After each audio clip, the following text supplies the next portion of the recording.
여러분 안녕하세요. 승무실링입니다. 제가 이번에 찍을 영상은 물리학 1 엔제 실전 모의고사 리뷰 영상입니다.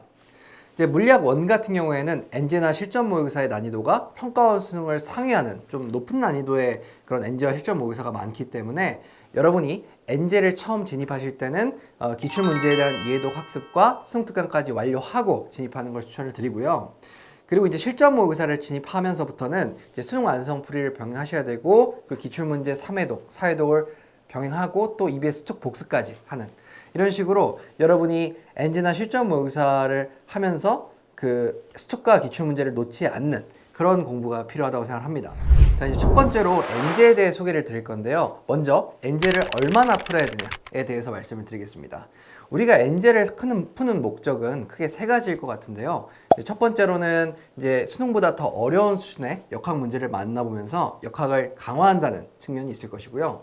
그 다음에 두 번째로는 이제 실전 모의고사가 강사분들께 좀 어렵기 때문에 이런 강사분들 실전 모의고사를 원활하게 풀기 위한 그런 원활류 역할을 할 것입니다. 그다음에 마지막으로는 이제 그 여러분이 강사분들의 어떤 낯선 문제 그리고 최근 트렌드에 맞는 문제들을 이제 자취제작 문제로 만나보면서 강사분들의 풀이법과 접근법을 체험하는 용도로 쓰셨으면 좋겠습니다.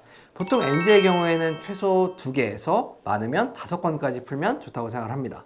자, 이제 두 번째로 엔제의 좀 난이도에 대해서 말씀을 드리고 이제 엔제에 대해 쭉 소개를 드릴 건데요. 이제 엔제 난이도 중에 이제 특난도 특강이랑 그 다음에 기본비급 같은 경우에는 작년 상반기 영상에서 소개를 했기 때문에 이 두 개는 빼고 나머지들 가지고 소개를 드릴 건데요. 이제 가장 어려운 거는 제가 오늘 소개할 것 중에 다이나믹스가 가장 어렵고, 그 다음으로 일당백이고, 그리고 실전 300제, 그리고 더 익스퍼트 순으로 난이도가 내려간다고 저는 생각을 합니다. 물론 제가 난이도 분류를 해드리긴 했지만 이제 물리학 1 같은 경우에는 난이도보다는 여러분이 역학에서 어떤 크리티컬 포인트, 즉 임계점을 넘냐 안 넘냐가 핵심이기 때문에 그 임계점을 넘으면 다 거진 비슷한 엔제들이라고 느끼실 것이고요. 뭐 다이나믹스 정도 빼고는요. 그리고 그 임계점을 넘지 못하면 모든 그런 엔제들이 어려울 것이기 때문에 여러분이 강의를 듣고 또 기출문제를 반복하면서 그 임계점을 넘는 노력을 엔제를 통해서 보완하는 식의 공부가 중요하다고 생각합니다. 자, 이게 본격적으로 엔제에 대해 소개를 드릴 건데요. 첫 번째로 소개할 엔제는 백이범 선생님의 일당백입니다. 먼저 일당백의 역학 파트는요, 크게 유형을 두 가지로 문제 유형을 볼 수 있는데, 첫 번째로는 이제 기출에서 사용되는 조건이나 상황이지만 계산이 많아서 어려운 문제들이 있고요. 그리고 두 번째로는 기출에 아직 출제되지 않은 상황, 그리고 낯선 표현, 그리고 깊은 개념들을 요구하는 그런 어려운 역학 문제들이 여러분을 또 힘들게 할 텐데요. 여러 가지 역학 단원들 중에서도 특히 운동량과 충격량 파트, 그리고 역학적 에너지 보존 파트가 상대적으로 난이도가 좀 높은 편입니다. 일당백 역학이 난이도가 높다 보니까 이런 것까지 안 풀어도 수능을 잘 볼 수 있지 않을까라고 생각하실 수도 있겠지만, 올해 구평이 지금 물리학 1컷이 47이고 그리고 작년 수능이 1컷이 50이 나왔습니다. 그러면 이제 올해 수능이 아마 1컷이 좀 낮을 가능성이 좀 높다고 생각하거든요. 왜냐하면 교수님들이 올해 구평을 보니까 애들 수준이 높다고 판단을 하고, 그리고 작년 수능이 1컷이 50이 나오니까 그와 같은 전례를 밟지 않기 위해서 올해 왠지 물리학 1의 난이도를 높일 가능성이 높기 때문에 저는 좀 올해만큼은 여러분이 강하게 훈련하는 게 필요하다고 생각하고, 저는 그 일당백 정도면 그래도 상한선의 난이도라고 생각을 합니다. 일당백 비역과 같은 경우에는 백이범 선생님이 1타 강사시다 보니까 연구진들이 이제 제작한 문항들이 상당히 퀄리티가 높습니다. 그래서 그 역학 말고 이제 비역학 문제라고 하더라도 상당히 배워갈 것도 많고 그렇게 만만하지도 않고, 그래서 이 일당백 정도의 그 비역학 문제를 다 푸는 정도면 여러분이 비역학은 강하게 대비하는 것이라 생각을 합니다. 자, 이제 두 번째로 소개할 엔제는 강민호 선생님의 실전 300제입니다. 실전 300제 300문항은 역학 182문항, 비역학 118문항으로 나눠져 있는데, 먼저 그 공통적으로 특징이 뭐가 있냐면 숫자를 상당히 깔끔하게 조정했다는 특징을 갖습니다. 너무 복잡한 계산하는 걸 좀 선호하지 않는 분들은 이 실전 300제에 있는 계산 정도면 여러분이 만족하며 이제 문제를 풀 거라고 생각하고요. 두 번째로 역학과 비역학을 좀 나눠서 보면, 먼저 1단원 역학 같은 경우에는 특난도 특강보다 난이도는 좀 더 내려가서 수능 수준의 난이도의 문제들이라고 생각하고, 물론 수능보다 좀 더 어려운 문항들도 꽤 있지만, 그리고 역학 파트의 어떤 문제들의 어떤 구성을 보면 약간 기출의 아이디어를 가져와서 좀 더 세련되게 변형한 그런 트렌디한 문제들이 많은 편입니다. 그리고 비역학 같은 경우에는 2단원 전자기기 파트 같은 경우에 이제 여러분의 계산을 단축하는 팁들을 많이 전수를 해주시고요. 3단원 파동 같은 경우에는 조금은 지엽적인 내용이 있지만 그래도 수능 수준에서 너무 벗어나는 문제 없이 괜찮은 깔끔한 문제들이라고 생각을 합니다. 참고로 특난도 특강과 시전 300제 중 여건이 안 돼서 하나만 수강할 분들을 위해서 제가 이 두 개를 비교해 드릴게요. 저는 물론 이 두 개를 다 하는 게 가장 좋다고 생각을 합니다. 첫 번째로 난이도인데요. 난이도는 특난도 특강이 조금 더 어렵습니다. 그리고 문항 구성을 살펴보면 특난도 특강은 역학 200문제고요. 이 중에 기출 62문항, 자체 지정 문제 138문항입니다. 그리고 실전 300은 이제 역학 파트 1단원 182문항이고 2, 3단원이 118문항이라고 말씀을 드렸죠. 그리고 여기는 기출이 없이 모두 자작 문제입니다. 특난도 특강의 목적은요, 역학을 유형별로 세분화해서 역학 자체를 정복하자가 목표이고요. 그다음 실전 300은 이런 유형별 세분화 없이 그냥 수능과 비슷한 그런 역학, 비역학 문제를 만나면서 양치기를 통해 여러분의 어떤 문풀 속도를 높이고 그리고 강사분이 가르쳐준 그런 어떤 문제풀이 팁들을 체화하는 그런 문제집이라고 생각하시면 됩니다. 마지막으로 수강 방법은 특난도 특강은 가급적이면 그런 그 유형별 세분화된 그런 문제풀이법도 강의를 들어보시고 문항들에 대한 해설도 들어보는 게 좋고요. 실전 300은 물론 다 들으면 좋겠지만 여러분이 틀린 문항, 궁금한 문항 이런 것들 위주로 선별적으로 이제 강의를 듣고 또 이제 부록으로 이제 제공되는 그 해설들이 정말 좋기 때문에 그런 것들로 나머지 채우셔도 좋다고 생각합니다. 그리고 참고로 강민호 선생님은 이 실전 300제를 특난도 모의고사랑 병행하는 것도 강조를 하시더라고요. 세 번째로 소개할 문제는 방인혁 선생님의 더 익스퍼트입니다. 더 익스퍼트는 역학, 비역학 합쳐서 총 150여 문항으로 이루어져 있고요.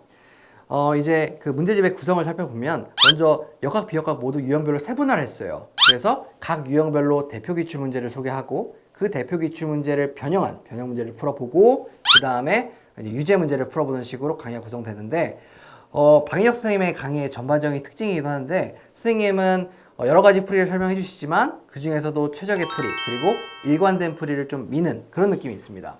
그래서 역학 파트 같은 경우에도 이제 여러분께 최적의 풀이를 이렇게 전달을 해주시면서 여러분의 어떤 그 흩어져 있는 그런 여러 가지 역학 풀이법들을 좀 정리하고 그리고 최적의 풀이법을 여러분이 갖추는 그런 용도로 사용하면 좋다고 생각하고 역학 문제들도 기출문제의 그런 아이디어에 기반하기 때문에 깔끔한 편입니다. 그리고 비역학 같은 경우에도 전반적으로 다 괜찮지만 그 연력학이랑 그리고 특수상대성에서 문제를 빠르게 푸는 그런 팁들을 전수를 해주시기 때문에 특히 더 좋았다고 합니다. 제가 방금 말씀드린 것처럼 역학에서는 최적의 풀이법을 설명하시고 그리고 비역학에서는 어떤 문제를 빠르게 푸는 그런 팁들을 전수하시기 때문에 가급적이면 강의를 다 들어보는 게 좋은 그런 엔지라고 생각을 하고요.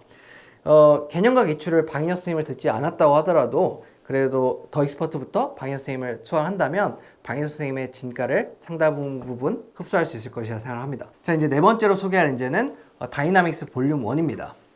다이나믹스는 역학으로만 200문제로 구성된 그런 시대인재북스의 문제집인데 이제 시중 문제집들 중에 가장 난이도가 높기 때문에 47에서 50점이 나오는 분들이 강사분들의 엔제를 충분히 푼 다음에 역학을 뭔가 마무리 짓는 느낌으로 풀면 좋은 엔제라고 생각합니다. 이제 다이나믹스는 역학만 총 23개의 유형으로 이제 세분화가 되어 있는데요. 첫 번째로 각 유형별 출제 상황을 제시하며 출제된 상황과 출제되지 않은 상황을 보여주고요. 그리고 두 번째로 이에 따른 유형별 풀이 전략을 세워주시고 예시 문항을 통해 기본기를 다져줍니다. 마지막으로 이제 세 번째로 자체 제작 문제들이 수록이 되어 평가원에 아직 출제되지 않은 상황과 아이디어들로 제작된 문항들로 여러분께 강하게 훈련을 시킵니다. 저는 다이나믹스 상권이면 역학을 종결 지을 수 있겠다 싶을 정도로 정말 자세하게 분석되어 있고 문제들도 좋다고 생각을 합니다. 다이나믹스는 원래 볼륨 1과 볼륨 2로 두 권으로 출시될 예정이었는데 비역학 파트가 출시가 늦어지는 관계로 볼륨 2는 PDF로 무료로 배포를 하셨기 때문에 여러분께서 그 비역학 문제를 좀 자체 제작 문제 만들어보고 싶은 분들은 이렇게 무료로 풀면 좋을 것 같습니다. 자, 이제 두 번째로 물리학 1의 실전 모의고사에 대해 소개를 드리겠습니다. 첫 번째로 물리학 1 실전 모의고사는 얼마나 풀어야 되냐에 대해서 말씀을 드릴 건데요. 앞서 언급드린 것처럼 물리학 1의 실전 모의고사는 수능이나 평가원 모의고사보다 난이도가 대부분 높습니다. 그래서 이제 실전 모의고사를 시간제고 풀지 않고 그냥 엔제처럼 활용하시는 분들도 많다고 알고 있는데 저는 그러지 말고 아무리 못 푸는 문항이 있더라도 시간 재고 푸셨으면 좋겠고요. 한 고정적으로 47에서 50점이 이제 확보되는 그런 학생들 같은 경우에는 실전 모의고사를 뭐 하루에 한 개 혹은 이틀에 한 개씩 풀어도 좋다고 생각을 합니다. 하지만 그 이하의 성적대를 갖는 분들은 이렇게 물리학 원 같은 경우에는 실무 하나 풀면 좀 진이 빠지잖아요. 그러니까 제가 봤을 땐 주당 2개에서 3개 정도를 풀면 좋지 않을까라고 생각을 합니다. 자, 이제 본격적으로 실전 모의고사에 대해 소개를 할 건데, 첫 번째로 소개할 실전 모의는 백이원 선생님의 실전 모의고사입니다. 이제 백이원 선생님의 실전 모의고사는 이제 난이도가 높기로 명성이 자자하잖아요. 근데 모든 회차가 난이도가 다 높은 것도 아니고 또 시즌마다 난이도의 평균의 차이가 있습니다. 올해 같은 경우에는 시즌2가 평균적으로 난이도가 가장 높은 편이었고, 시즌1과 시즌3는 수능보다 살짝 더 높은 그런 난이도였다고 생각합니다.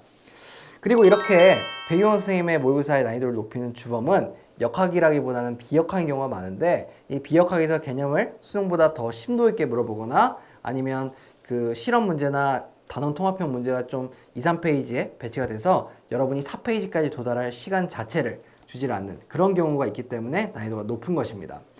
그래도 일당백 비역학으로 여러분이 충분히 다지고 백이원 선생님 실전 모의고사를 푼다고 한다면, 저는 여러분이 그래도 좀 빠듯하게나마 시간을 살짝 오버하든 아니면 시간 내에 풀든 실전 모의고사용으로 사용할 수 있지 않을까 생각하고요. 그 다음에 역학 같은 경우에는 일당백 수준이거나 일당백보다 좀 쉬운 문항들도 있는데, 대부분 그 역학 문제는 깔끔한 편이라고 생각합니다. 자, 이제 두 번째로 소개할 모의고사는 강민호 선생님의 특난도 모의고사입니다. 네, 특난도 모의고사는 수험생 커뮤니티에서도 퀄리티가 높기로 그렇게 소문이 자자한데, 퀄리티가 높다고 해서 당연히 난이도가 쉬운 건 아닙니다. 난이도는 30분을 꽉 채워서 풀어야 이제 시간 내에 다 풀 수 있는 모의고사이고요.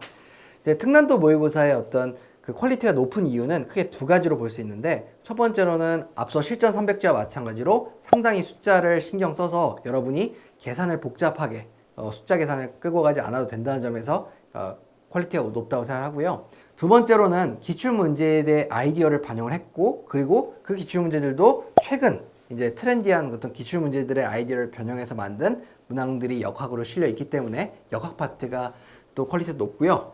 비역학 같은 경우에는 이제 좀 납득 가능한 그런 지엽들을 제시를 하기 때문에 특히 올해가 더 그렇거든요. 그래서 좀 퀄리티가 우수하다고 제가 말씀을 드리는 것입니다. 세 번째로 소개할 실전 모의고사는 방인혁 선생님의 더 파이널입니다. 이제 이 더 파이널도 이제 시즌마다 좀 난이도 차이가 있는데, 시즌 1과 시즌 3는 평가원 수능보다 살짝 더 어려운 그런 난이도의 모의고사지만, 시즌 2 같은 경우에는 그걸 상회하는 그런 난이도라고 하더라고요. 특히 시즌 2에서 오해가 좀 악명이 자자하더라고요. 근데 이 방인혁 선생님의 실전 모의고사는 기본적으로 이제 역학 같은 경우에는 평가원보다 살짝 높은 수준으로 이제 문항들이 출제가 됐는데, 비역학 같은 경우에는 이제 한 모의고사당 한 문항에서 2문항 정도가 좀 지역적인 내용을 출제해서 여러분을 변별을 하는 편입니다. 이제 방인혁 선생님의 모의고사를 수강하시는 분들은 강의도 웬만하면 선별적으로 틀렸거나 좀 주요한 문항, 그리고 내가 애매하게 맞춘 문항들 위주로 수강하면서 들으면 좋겠고요. 이제 방인혁 선생님을 실전 모의고사부터 따라가는 분들은 저는 시즌 3부터 따라가는 걸 추천을 하는데, 시즌 3부터가 6급형을 반영을 한 그런 회차의 모의고사이기 때문에 저는 시즌 3부터 시즌 4, 시즌 5 이렇게 따라가는 걸 추천을 드립니다. 마지막으로 소개한 실전 모의고사는 페이지 모의고사입니다. 이 페이지 모의고사는 이제 앞서 언급한 다이나믹스의 출제팀인 팀 페이지에서 만든 모의고사인데, 올해 버전은 아직 출시되지 않았기 때문에 작년 버전 기준으로 말씀을 드리겠습니다. 작년에는 수능에 딱 맞춘 난이도의 모의고사라는 모토로 이제 출제된 모의고사고, 문항들이 비역학 같은 경우에는 지엽적이고 내신틱한 선지 없이 상당히 깔끔하게 문제들이 지어져 되어 있고, 역학도 수능 수준이거나 수능보다 살짝 어려운 문제들이기 때문에 여러분이 한 그 1등 커트라인이 45에서 47점 정도 되는 모의고사라고 생각하시면 좋겠고, 이제 마무리용으로 진짜 수능 얼마 안 남기고 풀면 좋은 모의고사라고 생각을 합니다. 이상으로 술랭 가이드 물리학원 엔제 실전 모의고사 리뷰 영상을 마치겠습니다. 여러분 도움이 되셨다면 구독과 좋아요, 알림 설정 부탁드립니다. 감사합니다.